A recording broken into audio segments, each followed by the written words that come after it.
Hey guys, my name is Drake. I'm going to be tutoring for Bible survey within these videos. Hopefully these things will help you out in your studies. And yeah, so we're going to go over the, first off, the five sagas. Five super sagas is what Dr. Dodson calls them.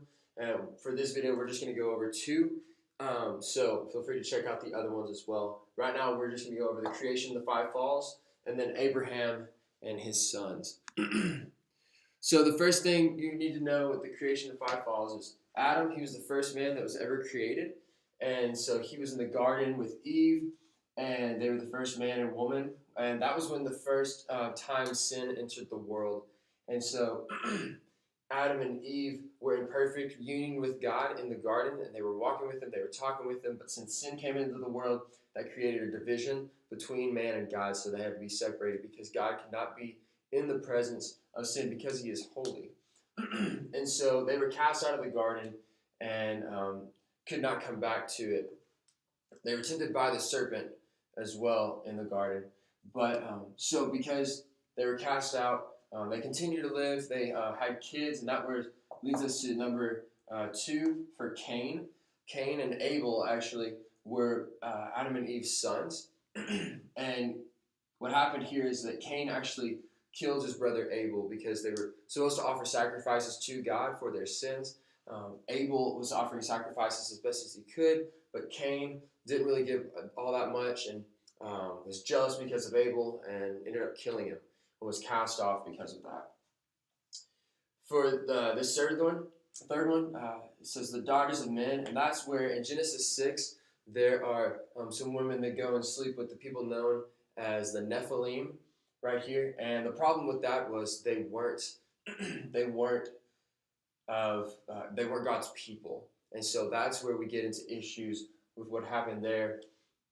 And but you can find more information on that in Genesis 6. Right here with Noah, Noah was famous for building the ark and carrying all the animals on there as God flooded the earth to kind of just start over. There was a lot of sin and rampant, just people running around, not really caring about obeying God's orders or his being obedient to him. And so Noah was faithful, and he and his sons and their wives, they orchestrated this ark, and it took them a long time to build it, but they put a pair of every animals on the ark with them, and after the flood and everything was washed away, they were safe and they were good to go and repopulate the earth. But the problem what happened with Noah is that after the flood happened and everything, Noah was a drunkard. And one time he got drunk and was exposed and was naked. And it kind of just shows us that so long as people are on the earth, there's going to be a sin problem. And just a reminder, even with all the bad people that God wiped out with the flood, we are still all sinners and still fallen. And then fifth one is Babel, the Tower of Babel specifically. This is where there are a lot of people trying to build this tower to make a name for themselves and trying to make themselves like God. But in reaction to that, God changed all of their languages, and so none of them could understand each other, and so they ran off and dispersed because they couldn't get anything done. So those are the 5 points on the creation and 5 falls. Now we're going to move to Abraham and his sons. So first off, we have Abraham. Abraham was the father of many nations. God established his unilateral covenant with him and also promised him a son. And his son was Isaac. And he promised him a son, and they didn't have that son for about 25 years or so. But so then we get to Isaac, and Isaac comes around, and Isaac was Abraham's son. God at one point tested Abraham's obedience and said, I want you to go sacrifice your son, your only son. But Abraham was faithful, knowing that God would provide and God would make him a father of many nations.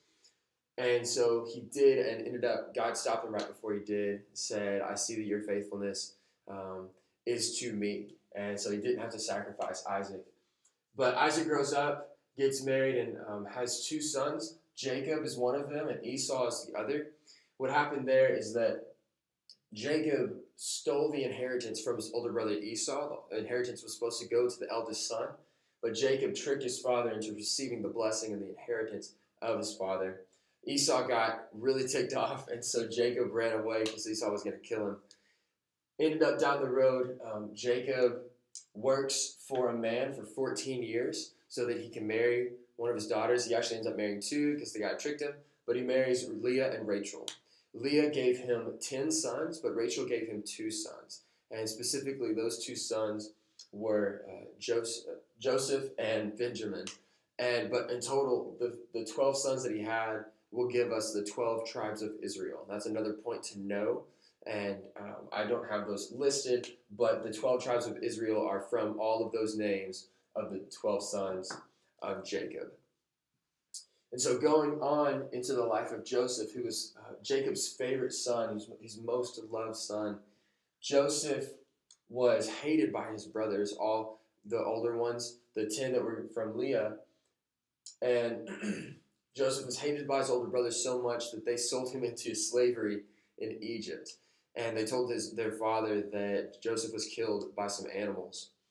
So Joseph is in Egypt in slavery, and despite the fact that he's in slavery, he quickly rose up in ranks and was able to just have a lot of opportunities, even coming from slavery. So within the course of that, he actually gets accused of trying to have sex with Potiphar's wife. Potiphar was a very high individual in Egypt.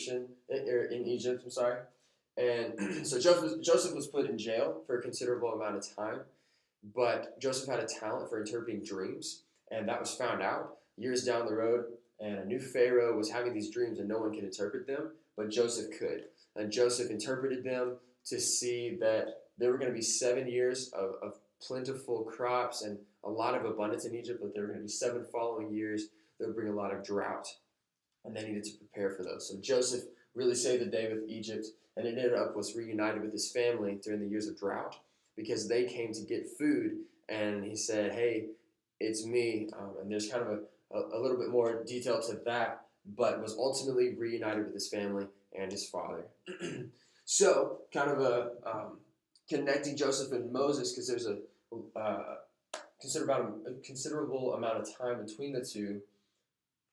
As the Israelites moved to Egypt during the years of drought so that they could have food, and the Israelites continued to multiply on considerable levels and began to concern the Egyptians. So the Egyptians put them into slavery.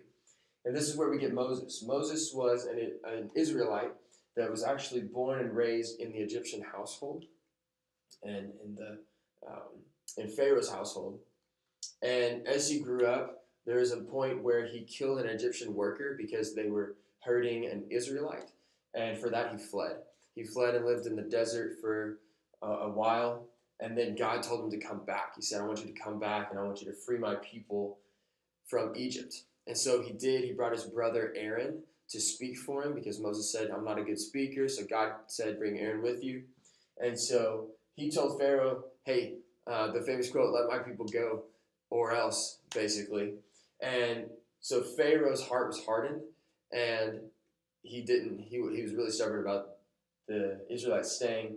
And so the 10 plagues came and ravaged Egypt. And finally, Pharaoh, after the 10th plague, said, take them, get them out of here, y'all can go.